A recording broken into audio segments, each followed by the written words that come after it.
They said it had glowing red eyes. They said it could fly, and they said it was watching.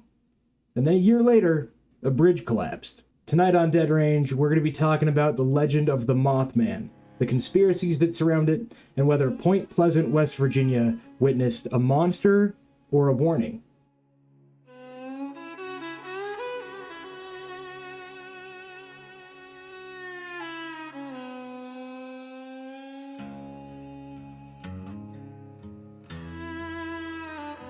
November 15th, 1966. Two young couples drive out near an old TNT plant outside of Point Pleasant, West Virginia. They see something near the abandoned bunkers. 7 feet tall, had wings folded behind its back, and eyes. Reflective, red, like a bicycle reflector caught in some headlights. And when the couples panicked and fled, understandably so, it followed them at up to 100 miles per hour. So, what do you do in this situation? You report that to the police. And then the very next day, more sightings. In the following 13 months, the town would record dozens. And that's when the press would give it a name. They called it the Mothman. December 15th, 1967.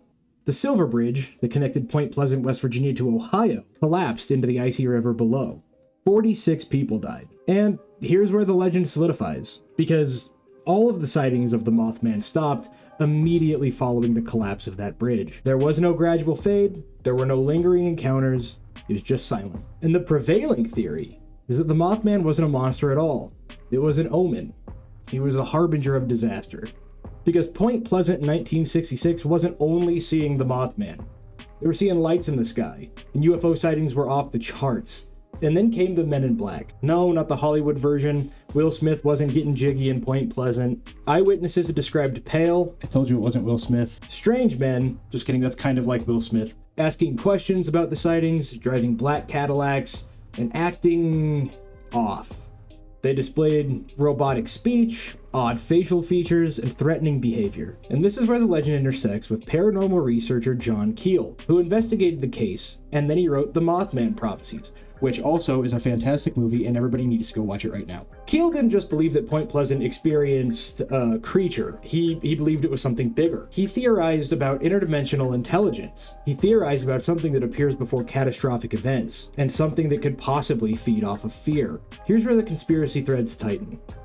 The TNT area where the Mothman was first seen was a former World War II munitions site. And in this munitions site were explosives, chemicals, contaminated soil, you name it. So, the skeptics would suggest that, these couples saw something like sandhill cranes, large birds with red markings around their eyes. They also theorized that maybe it was just mass hysteria spreading through a small town under a lot of stress.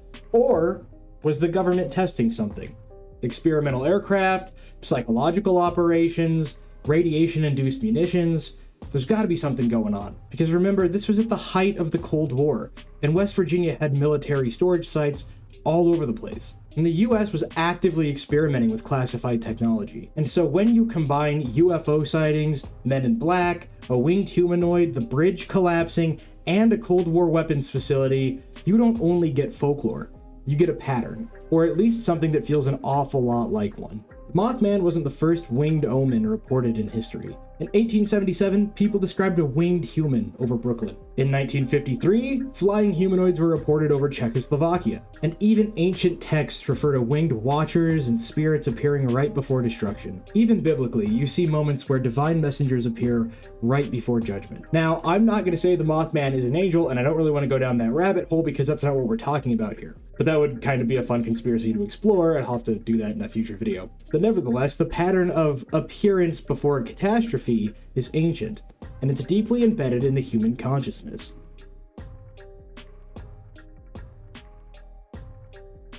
Now let's strip this down tactically. It's a small town, we've got economic pressures, a lot of anxiety over the Cold War, and media amplification. And once the first sighting hits the paper, confirmation bias kicks in.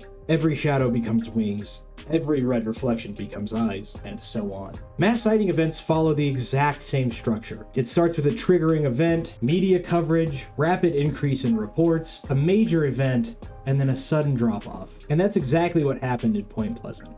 So was it just mass hysteria, or did the bridge cement the myth permanently? Because if that bridge hadn't fallen, I don't know if anyone would remember the Mothman.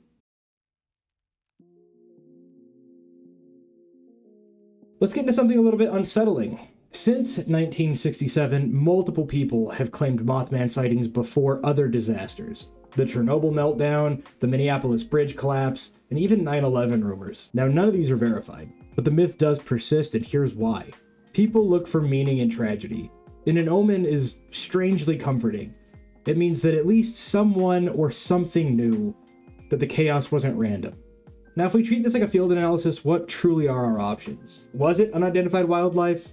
Like I said before, sandhill cranes, large owls, other kinds of large human-looking birds that had wings that folded behind their back. Was it a hoax or hysteria? It's possible. Social contagion is often amplified by media coverage. Was it classified military technology? Yeah, I mean, it could have been an experimental craft misidentified by, a couple of young people. Or was it truly a paranormal entity, like an interdimensional intelligence or some kind of omen phenomenon? Now, you can believe whichever one of these you want, but each explanation solves only part of the puzzle. None of them solve all of it.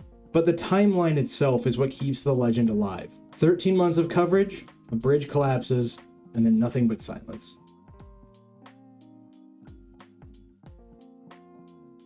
So, why does this still matter? Today, Point Pleasant embraces the legend.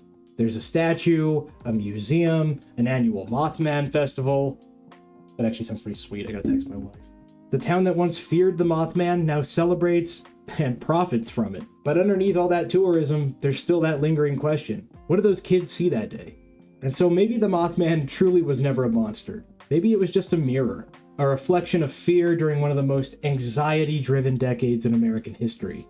Or maybe, just maybe, something was actually watching. And when that bridge fell, its job was done. Well, if you enjoyed that breakdown, hit like and subscribe. This is Dead Range, and we just jumped into one of America's most mysterious and profitable urban legends. And if you'd like to see more, go ahead and let me know what you'd like to see me cover in the comments below. Thank you very much for watching. Keep your eye on the sky.